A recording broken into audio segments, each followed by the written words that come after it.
Hi YouTubes, it's your host Masterlitchuk. So the rando picker has given me, or I should say you, a space game this week, and it's a bit different. You start off next to a crashed spaceship. Oh well, that's original, isn't it? And you have to first find your fix your ship, I should say. You found it already, and gather the usual resources to do so. Then it's usual travel around, maybe make a base to work out what's happening, and then travel around and work out what's happening. Trade a little, maybe kill a few things, or pirates I should say, animals, get yourself killed, all the usual things. So let's start talking then. You can update your spaceship, and you have a big tech tree of course. After upgrading your own equipment, you can do that as well. And the spaceship, make a base, upgrade that. And I guess after making a few credits, you can also buy a new spaceship from other travellers and traders along the space stations you find along the way. There's one in every sector. Oh, you can also mine using your Omni tool, which is wrapped around your wrist, to make the items you need, the materials. And then it's a simple click on what you want to make interface, and as I say, as you travel around you can walk, run, but of course you've got a limited stamina, so that soon stops, and then you're back to walking again. And even more fun, you have a jetpack that you can hover, fly around a limited distance before it overheats. So you better not be too far off the ground or it's wee splat time and you're going to hurt yourself. After a brief cooldown you can use it again. It's not like it needs a fuel and the fuel runs out, it's just a simple overheat, but of course this can be upgraded as well. Each planet is slightly different, with either a heat cold level. Also you have different hazards around the way, maybe acid, maybe poisonous, and of course you only have a limited amount of protection, but again this can be upgraded. Let's see, just as you find different materials and at each planet you might need to fly around to find the one material you need. All of your stuff needs the different materials to protect itself or use, like the ship's propulsion needs a certain amount of items, shields need different items, your weapons also need recharging, and don't forget your life support. So it's a bit like Minecraft in space. You move around, mine and gather everything, move on, and of course hopefully you upgrade everything to make life a bit easier. On every planet there are of course different animals and fauna. Remember, this has also got if you photograph things using your Omni tool you get extra credits. Don't forget to of course scan and photograph everything for them credits. It's free, so why not grab them. On every planet you also find these items called sentinels that fly around and sort of scan you and just basically ignore you until you start killing too many animals, cutting down too many trees in their view. Then of course they will attack you with their lasers. Kill too many of these and they call in an attack droid, rather like a mecha cat, and that with lots of lasers. Of course kill all of these and you get their resources as well, so maybe it's worth doing. I'll leave that down to you. Flying your spaceship around is very easy with easy to use controls. Hit a key to take off, land, fly with simple controls as I say. You can then boost your speed briefly using the sort of boost key, or fly very fast between the point A and point B within a sector with a pulse engine. Of course after you upgrade your ship you can also move between different galaxies using a hyperspace engine.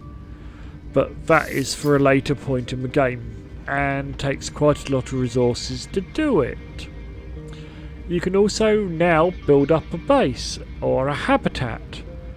You get a vast choice of different shaped bits to slap together from set room parts. Then you can put in lots of tech to make your life easier. Put in windows, put in food places, you get extra food.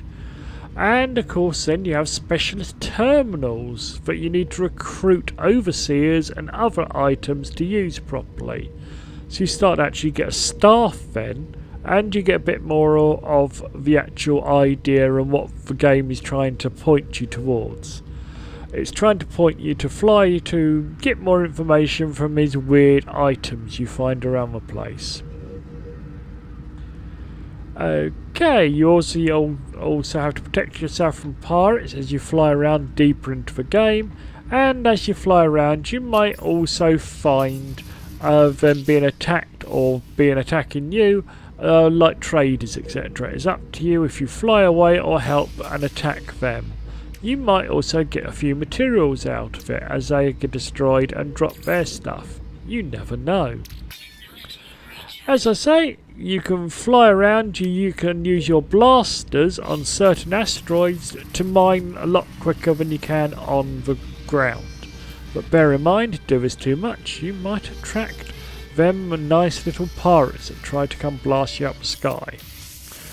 You've also, remember, got shields and different types of weapons to aid you in this endeavour.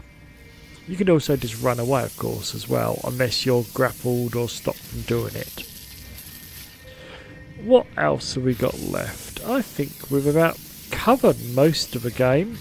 Yes, the game is very grindy, and there's not really a true ending. You can carry on going on and on and on, but if I tried to explain why, it would be too much of a spoiler, I feel.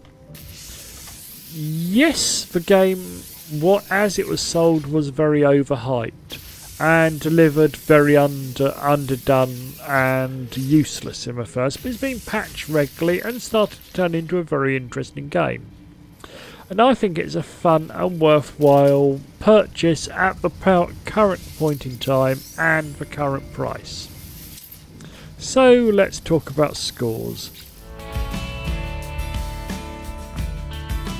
Graphics, I've awarded it an 8. They're nice clean graphics, very modern, bit cartoonish, but no complaints there. Sound, I've given it a 6. It's got lovely orchestral music, nice spot sound effects, no complaints here about sound whatsoever. Playability, I've given it 8. It's very easy to pick up, understand and play. Cool. Yes, this is a very cool game. I've awarded it a 7. But lasting, I've only given it a 5. I've done this because, as I say, you may play it through and there once and get bored of it, or find this is the greatest game ever. It's very much down to the individual person, so I've given it a midway score. This in total gives us a total of 34 points, if my maths is not too messed up tonight, which is a game score of B, which I think is very respectable, and at this reasonable price point, a very good game to purchase. So that's what I think, and I'll leave you with some of my painted bad gameplay. So it's sign off time from me, your humble host, Masterlitchuk, to bugger off and try to write the next review. And until then, it's goodbye time from me. Goodbye.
Additional data received.